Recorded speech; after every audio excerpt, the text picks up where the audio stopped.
Hello all you lovely people out there. How are you doing? I hope everything is good with you. And first of all, I'm really sorry for the late upload of this video. I had missed my routine, but I was out for the work, so sorry for that.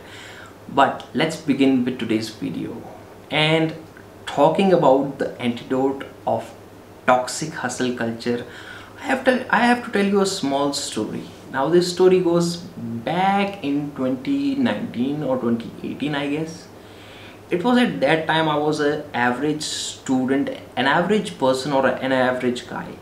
And at that time I came across this person, E.T. the hip hop preacher. Y'all, I'm being real with y'all. And then after that, I came across Gary V. It's a long game. I was told between 7 years old and 18 years old that I lost. And some other people who come into this self-improvement group. And at that time, I realized some things about myself.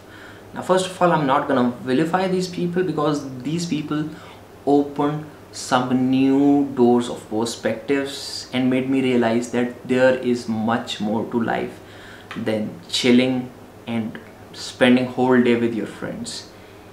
And I agree that there were a lot of things I learned from them, but the problem that I made was not realizing that we all people are in a different journey. We all have different purposes.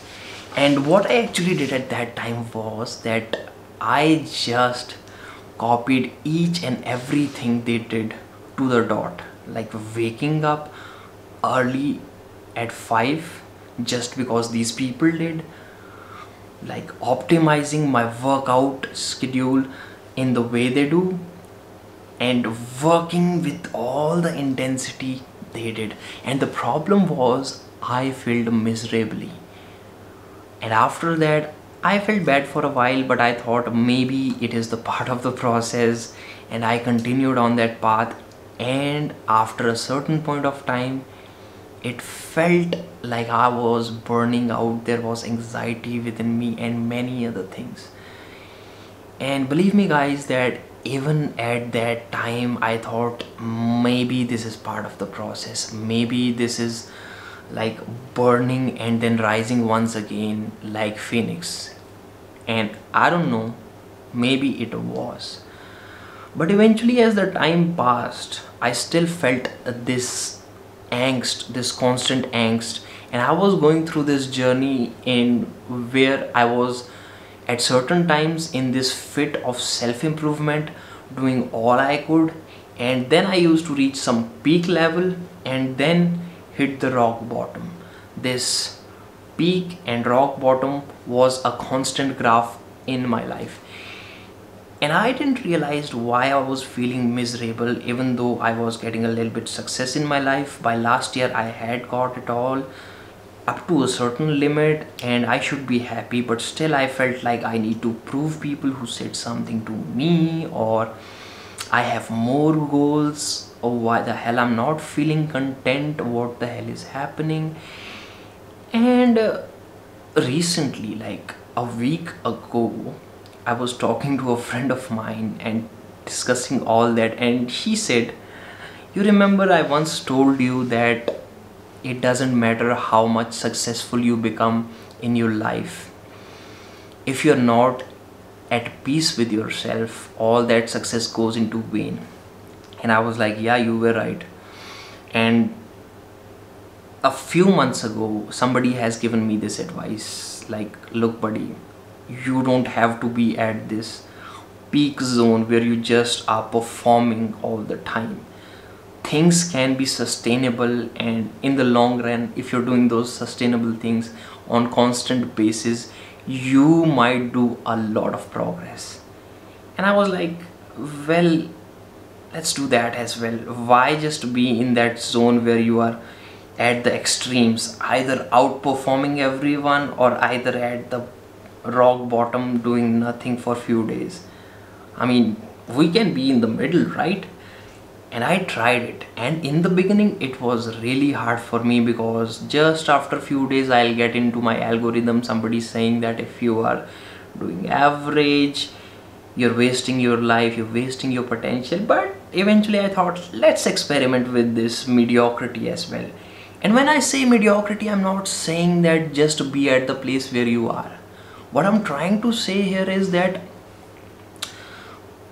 whatever the challenges there are in front of you, do them one step at a time. Like today, if you're thinking you have to start studying, or let me give my personal example. Like if I am thinking that I have to sleep early, then what I would do isn't that I would go to bed at 11 at night, because that's not gonna happen. I would restlessly rub myself here and there and just wake up and be like, I can't sleep at night, I'm a night owl. But maybe the best thing is to do is find a middle between 11 and 4 a.m. early in the morning. Somewhere like 2 would be better than 4, and it is achievable as well for me. So whatever you're doing in your life, take something which is a little bit out of your comfort zone but still achievable for you, and there you are in that game where you can achieve things and keep it sustainable. That's the thing I feel. And I'm not saying that sometimes brute force is not required, but I won't say that you have to completely put yourself in that flight or fight zone. Yes, there are people on internet who say that their life changed because they were hustling day in and day out.